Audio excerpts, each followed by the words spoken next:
living in a democracy means you have to give your input. It's very important, I think. The first thing that really bothers me is the fact that people use different definitions.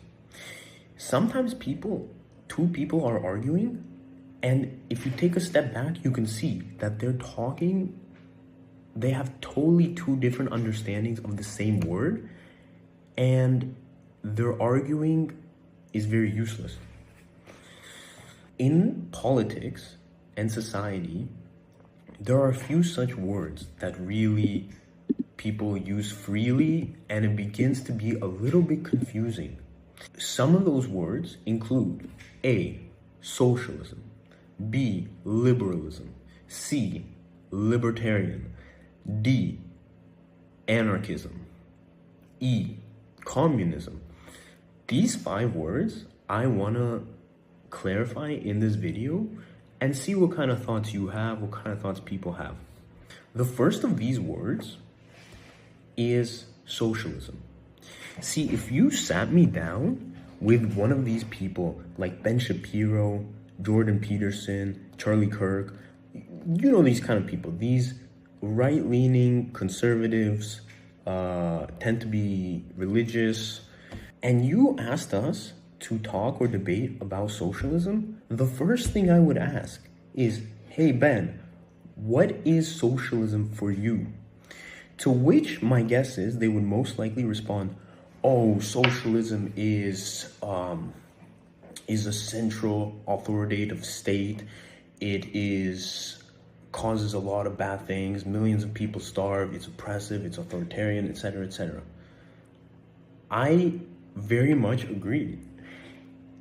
And I also do not stand as an individual for these authoritative states. But I have a different understanding of socialism, a different definition of socialism. I would like to hear what people like Ben Shapiro, what their definition of socialism is, because the definition that I have is one that I think most people who agree to live in democratic societies would and should agree on. Definition of socialism, as I understand it, is the fact that economic and political systems must be collectively controlled by the people. So it means that the people have some say in how we use the land of the country, the resources of the country, the factories, how are they being run, the money in general, the capital. It's like if you live in a family and you want it to be a democratic family, everyone has a say in how we should spend the money, and they can vote on it.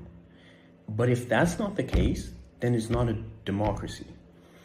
So people like Jordan Peterson or Charlie Kirk, when they say, oh, I believe in democratic values, blah, blah, blah, blah, blah, then we should agree on this statement that it is good if people have a say in who runs the factories. How do we divide the land? What resources do we have? How do we use it? Essentially playing a democratic role in the economy itself. So if we both agree that we have to go into this democratic way, then we can talk about how to implement this kind of system in which everyone has a say in these kind of things. And this is where we get to different kinds of solutions. Here is where we could argue. We could argue about how much freedom of the markets do we have versus how much there is some kind of centralized control. How we should set up in a way for there to be freedom, blah, blah, blah. And this is really where the discussion ends up going. See, if you say that no, the workers, the people, should not have a say in how to run the economy, this should be done by capitalists, by the corporations, you fundamentally are clashing against democracy, Because if it is a true statement that how the economy is evolving, if this affects us as individuals, then that means only a small amount of people are making these crucial decisions that affect our daily lives. Namely, these people are the capitalist, the one who owns production, the means of production, the factories, the land, the capital, the tools. If you make this kind of statement, then I can't say anything because we are fundamentally at differences. But if you do say that, yeah, it should be the people who have a say in the economy, then you have to fall into the category of socialism by definition. The next question is basically how to do it.